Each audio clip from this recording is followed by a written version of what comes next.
All right, brilliant, Nick. Great to see you again.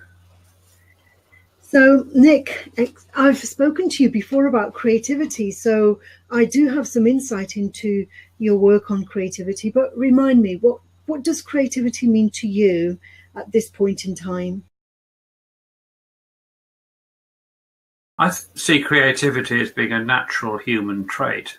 I think children or infants are born with it. It's the ability to make new connections and to react in a completely new way to stimuli. You can, if you see a very small child, you can never predict what they're going to do. So they do things which are completely unpredictable. So it's an ability to create new things. But I don't see it being special. I think everybody has it, though some people lose it on the way because of the way society tends to discourage people from being creative. So that's what I see. Yes, yeah. So children, they learn through trial and error. So sometimes we see children doing very unpredictable things, as you say, because they're learning through trial and error. They're doing something that they haven't tried before, and no one's shown them how to do something, so that imitation is not an option. And as we get older, we learn to imitate others because we realize that will save us time. So do you think that could be one of the reasons why people lose their ability to be creative as they grow older, because they've learned that copying, imitating others is much more effective in many cases? Well, I think it clearly is effective for routine situations, but particularly in the 21st century, everybody's facing entirely new challenges. I mean, the world's much more unpredictable than it ever was. And to deal with unpredictable challenges, copying other people just doesn't work. It can't. Unpredictable challenges, you have to invent something new, either by yourself or with other people. That's the way things evolve, and we evolve. So yeah, I don't. Of course, there are. We rely on things. I mean, nobody's going to invent a new language just for the fun of it, or at least very unlikely, or a new way of something which works perfectly all right now, of course. But we do face a lot of unpredictable things. Yes, we do. We do face a lot of unpredictable things, but some people could argue, well, that's always been the case. Nature's always been unpredictable to a large extent. People have had to cope with unpredictable natural events, and those are still occurring. So, we've got technology which has changed the way we work. We've got technology that allows us to do things that were not possible in the past. But in essence, there's been unpredictability throughout the ages. Well, yes, and there's been creativity throughout the ages. As I said, I think creativity is a natural human trait. It's one of the things that makes us different. Not entirely different, because there's some evidence that chimps can and other animals can learn to do things they've never done before. But we are uniquely creative because we're not specialists, except in learning. We haven't got the best teeth or the strongest muscles, or we don't run the fastest of other animals. But we have the biggest brains, and we're very good at learning and inventing and adapting and doing new stuff. That's what makes us who we are. So it's really important that we do whatever we can to encourage people to hang on and develop this trait. Because as I said, as the world gets more complex and more interconnected, and there are more challenges which involve radical new ways of thinking, that's the only way we're going to solve them. You certainly can't solve them the way we worked in the past, because that was then. This is now. But that's what I think, anyway, and I presume that's why you're asking me for my contribution to this webinar. I suppose that human beings, although if we compare ourselves with other animals, we're not the the fastest, but we are able to use technology to make us the fastest. We don't have the, the most powerful eyes, but we've got technology to enable us to see. So it's as though we have used our creativity to enhance every single sense that we have. We, in terms of hearing, in terms of our sight, in terms of the speed, we've invented things that enable us to be much more powerful than any other animals alive at this point in time. So maybe that's one thing that differentiates us from the animals, as it were, that we're able to be more creative in enhancing our unique traits, our unique senses, and our unique abilities. But that is, that there isn't, in terms of equality, obviously some people are much faster than others in terms of their thinking, in terms of their learning, in terms of their ability to memorize things. There isn't equality. It's a continuum. So do you think that creativity also is a skill that works on a continuum like other forms of learning?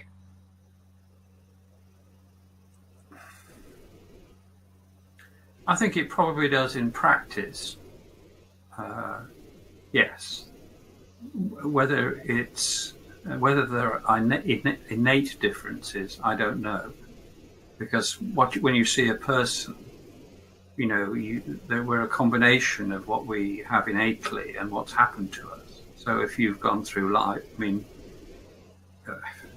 in my case, for instance, my parents' attitude was very much of encouraging me to think and be creative. If I asked interesting questions when I was 3, they wouldn't shut me up and say, "Don't be silly, and you're a nuisance." They'd say, they'd either answer it, or they'd say, don't know, you better work it out.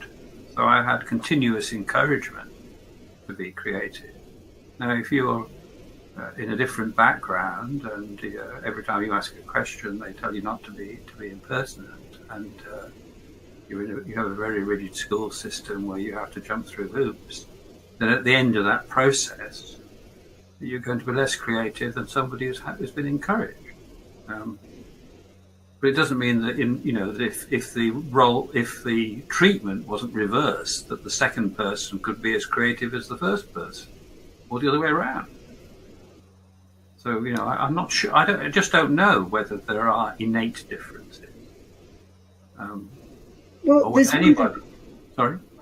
Yeah, there's one difference in terms of the way we think. Some people are naturally better at convergent thinking, where they are able to find the correct answer. They know what the perfect solution to a problem is, and there are others who are much more able to think divergently. They think, what is called, like, instead of looking for the one answer, they're able to look for many answers, multiple answers. And it seems as though your parents encouraged you to think divergently, because instead of giving you the answer to your questions, they asked you to discover for yourself. They allowed you to think of multiple answers. So I'm not sure if that is an innate way of thinking, or whether it's something that is dependent on the way we've been educated. Perhaps a bit of both. I don't either. I've no idea. There's a school in the US. It is replicated in a few other countries, called Sudbury Valley, which is well worth investigating. Sudbury Valley has no curriculum and no exams. So, and any child who wants to go can go. There are no selection criteria either. This school's been going for about 60 years, and 50 years, and people come out of it through all sorts of professions. And it would be interesting to know whether there's a higher preponderance there of divergent or convergent thinkers. But I know that some of the jobs that people have come out, like running a computer business and things like that, probably does require some convergence as well as divergence. So I just don't know whether it's, Yeah. you know. For example, in law, there has to be a lot of convergent thinking to an extent, because we need to know what the existing laws are. We can't be creative about that. We can be creative about thinking of alternative solutions to various things, but there are things that we do need to know the right answer for. So same as with medicine, we need to know what the existing knowledge is, and only when we've learnt what, where we're at, what is what is trying to be tested, basically. We can't be experimenting on bodies when we're operating, for example. So that's an example where the need is for convergent thinking, where we know exactly where to look for a particular tumor, for example. We can't just think on the spot and experiment on people. Of course, I used to be a scientist, so I've but I think you probably need both. You sort of diverge to explore, and then you converge to produce an action or a solution.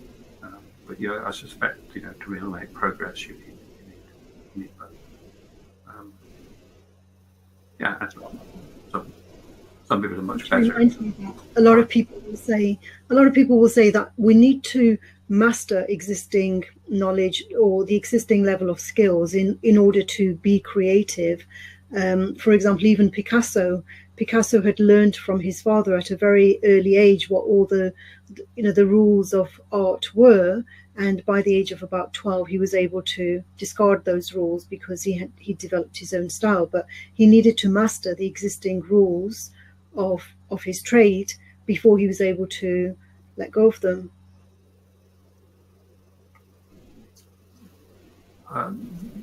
That's a hypothesis I have. Do I have any experience? I don't know whether that's right or not. I just don't. I'm sorry. Yeah, no, I was just kind of throwing it out there because, yes, again, it's an interesting thought. I'm in my present trade, which is as a facilitator of change and development and learning. I suppose there's a sort of a core skill which is about listening and asking questions, which is a sort of basis, and everything else, but most other things come from that, built on that, possibly. Yes, you may well be right. Okay, well, excellent. Well, Nick, thank you very much for your time. I've enjoyed speaking with you and just kind of bouncing off ideas. Sometimes it's when we bounce off the ideas that we learn where our own parameters are in terms of what we know, what we still need to explore further. And in speaking with you, I always recognize how much more there is still to explore.